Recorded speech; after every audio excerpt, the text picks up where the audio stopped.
Fala, nação! Pagobol! O som do futebol! Por que você não cola do meu lado? É um novo quadro aqui, né? Para não ficar sem vídeo. Comentando e pedalando. É o quadro do Pagobol aqui que eu tô lançando hoje. E nada melhor que começar falando do jogo do Brasil e Coreia do Sul e Brasil e Japão. Para ser mais justo, Coreia do Sul e Brasil e Japão e Brasil, já que os jogos foram lá, né, na Ásia.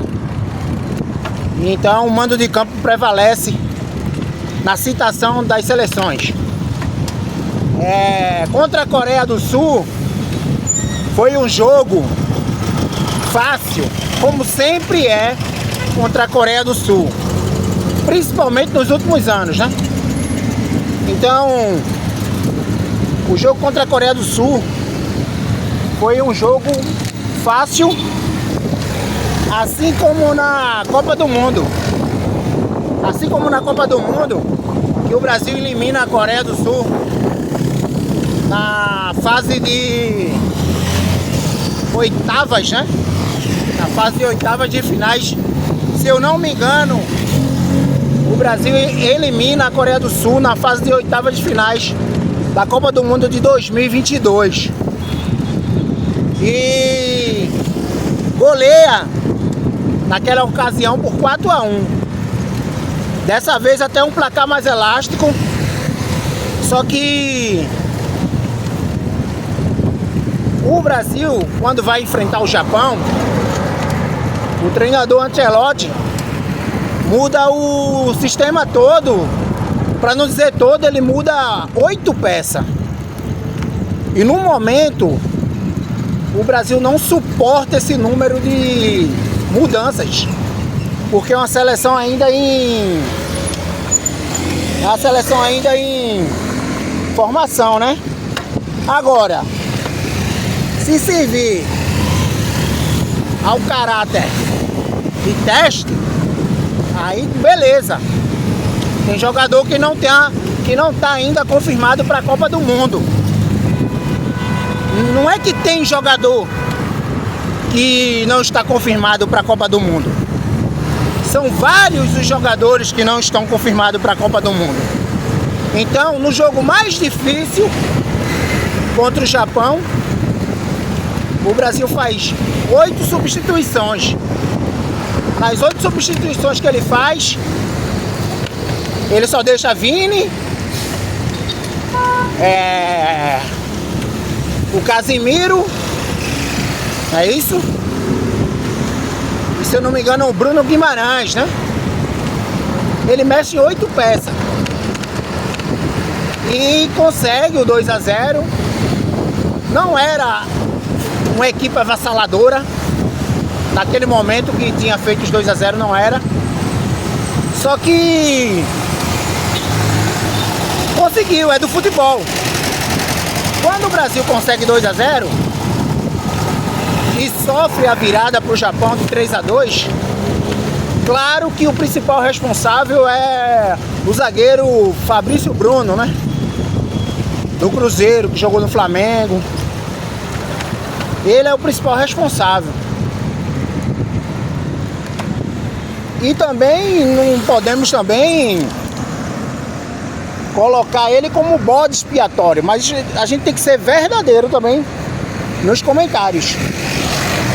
Provavelmente, devido a essas falhas, talvez ele não vá para a Copa do Mundo, porque ele foi fundamental na virada do Japão.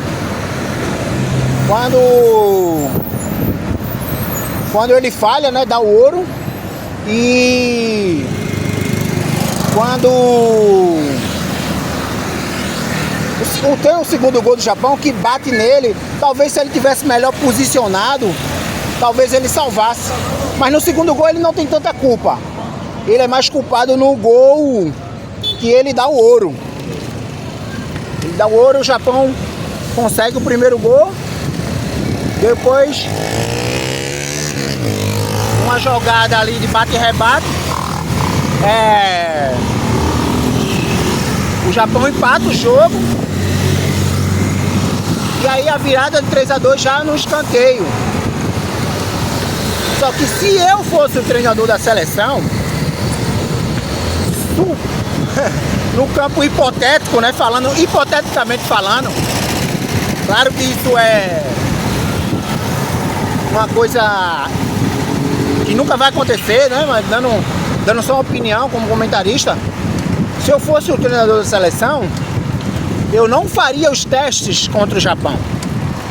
Eu teria feito os testes contra a Coreia e contra o Japão eu entraria com força máxima. Porque quem faz 8 mudanças no time titular do Brasil para enfrentar o Japão é porque não acompanhou as eliminatórias do Japão que o Japão fez na Copa do Mundo. Porque o Japão, ele é o melhor disparado. Hoje já faz alguns anos já nas eliminatórias asiáticas. E o Brasil subestimou, né? O Brasil subestimou o Japão, entrando com um time alternativo, testando jogador. Por outro lado, é melhor testar jogadores contra seleções mais fortes, porque aí você tem um teste forte para saber se você está preparado para um desafio grande. Agora, eu testaria contra a Coreia do Sul, porque é muito frágil. Tem um ditado que dizem aqui no Brasil, tá em crise, chama o Chile. Eu acho que tá quase mudando isso aí. Tá em crise, chama a Coreia do Sul. Porque a Coreia do Sul ultimamente vem levando muita goleada do Brasil. Galera, eu iniciei o vídeo e não falei. Esse quadro, né, comentando e pedalando, vai ser sempre ou a caminho do trabalho ou voltando do trabalho. Nesse momento eu tô indo trabalhar, tá? Não cair da tarde, início da noite, eu pego às 6 horas lá. E eu vou estar fazendo alguns comentários aqui, às vezes, nesse quadro comentando e pedalando. Então eu escolhi esse tema aí para dar início dessa expedição aí, né? Essa visita do Brasil até a Ásia para enfrentar 2 dos maiores países importantes naquele continente. Só que a Coreia, em comparação ao Japão, está muito abaixo mesmo. Eu espero que tenha dado, né, para eu entregar a minha opinião, mas só para a gente fechar o vídeo, o Brasil subestimou e muito o Japão. Acredito que Ancelotti não tenha acompanhado as eliminatórias asiáticas, assim como eu acompanhei. E o Japão deu baile a cada jogo da eliminatória asiática. E não é jogo para você mexer em 8 peças. 1, 2, um goleiro, que para mim o goleiro titular deveria ser Hugo mesmo, independente. Para mim o Alisson nem era convocado, por mim, né? Mas quem sou eu? É só a minha opinião.